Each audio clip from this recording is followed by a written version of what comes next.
تو چلیے کچھ بہت زیادہ امپورٹنٹ کوشچنس پوچھ لیتے ہیں چیٹ جی پی ٹی سے. اوکے سو ماں باپ، پتی پتنی، کار، بہت خوبصورت گھر، ان سبھی چیزوں سے جو لوگ بہت زیادہ شدت کا پیار کرتے ہیں اور ان کو یاد کرتے رہتے ہیں رات دن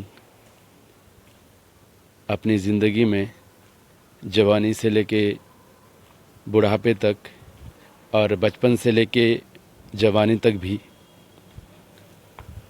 تو ایسے لوگوں کے بارے میں اللہ قرآن میں کیا کہتا ہے؟ چلیے دیکھتے ہیں. اوکے سو ماں باپ، پتی پتنی اور بہت خوبصورت گھر، ان سبھی چیزوں سے جو لوگ بہت زیادہ شدت کا پیار کرتے ہیں اور ان کو یاد کرتے رہتے ہیں رات دن اپنی زندگی میں، جوانی سے لے کر بڑھاپے تک اور بچپن سے لے کر جوانی تک بھی، تو ایسے لوگوں کے بارے میں اللہ قرآن قاف سمجھ نہیں پا رہا ہے، قرآن میں کیا کہتے ہیں؟ چلیے پوچھ لیتے ہیں. قرآن میں اللہ تعالیٰ نے اس دنیا کے تعلق اور محبت کے بارے میں کچھ بنیادی اصول اور نصیحتیں دی ہے. اللہ تعالیٰ نے کہا ہے کہ اس دنیا کی زندگی اور اس کے تعلق بس ایک امتحان ہے، ٹیسٹ، اور اصل مقصد اللہ کا حکم اور اس کا راضی بننا ہے. سورہ القحف میں ایک آیت ہے جو اس بات کو واضح کرتی ہے. مال اور دولت تو بس دنیا کی زندگی کی زینت ہے، مطلب ڈیکوریشن، لیکن وہ نیکیاں جو قائم رہتی ہے، یعنی عمل صالح، اچھے اعمال، گڈ ڈیڈز، وہ اللہ کے نزدیک ثواب میں اور امید میں زیادہ بہتر ہے. قرآن 18:46. ابن کثیر اپنی تفسیر میں کہتے ہیں کہ یہ آیت ہمیں یاد دلاتی ہے کہ اس دنیا میں جو کچھ بھی ہے وہ آخر فانی، ختم ہونے والا ہے، اور اصل قدر اس عمل اور ایمان کی ہے جو ہمیشہ باقی رہتا ہے اور اللہ کے قریب لے جاتا ہے.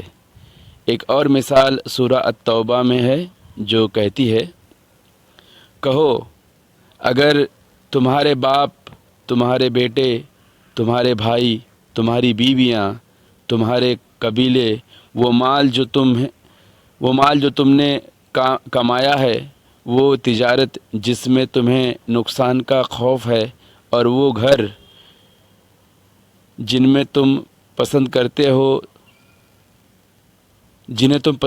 ہو، تمہیں اللہ اور اس کے رسول، مطلب اس میں سب کور کر لیا اللہ نے. چلیے واپس سے پڑھتے ہیں. کہو اگر تمہارے باپ، تمہارے بیٹے، تمہارے بھائی، تمہاری بیویاں، تمہارے قبیلے، وہ مال جو تم نے کمایا ہے، وہ تجارت جس میں تمہیں نقصان کا خوف، اور وہ گھر جنہیں تم پسند کرتے ہو، تمہیں اللہ اور اس کے رسول اور اس کے راستے میں جہاد کرنے سے زیادہ پیارے ہیں، تو پھر انتظار کرو کہ اللہ اپنا فیصلہ سنائے. اچھا، یہ آیات نے جو بولا ہے اور اس کا جو پریکٹیکل ہو چکا ہے، پچھلے ہم اگر زیادہ نہیں جا سکتے ہیں، 200 سال، 500 سال، 600 سال، 1500 سال، 2000، 3000 سال نہیں جا سکتے پیچھے، تو کم سے کم 30 سال، 20 سال تو جا سکتے ہیں پیچھے. کیوں نہ 30 سال، 20 سال جا کے ہی دیکھ لیں جن پہ یہ آیت فٹ ہوتی ہے ان کا کیا ہوا. کیونکہ نیچے تو بولا جا رہا ہے کہ تو پھر انتظار کرو کہ اللہ اپنا فیصلہ سنائے. تو اللہ نے فیصلہ سنایا ہوگا نا، آخر میں تو سنائے گا، لیکن اللہ نے سنایا بھی تو ہوگا، تو کیوں نہ ہم لوگ پیچھے جا کے کچھ 20، 30، 40، 50 سال، اچھا یہ 60 سال کی زندگی ہے نا، تو اس میں آدھی زندگی جس نے گزار چکا ہے اس سے پوچھ لیتے ہیں تھوڑی سی.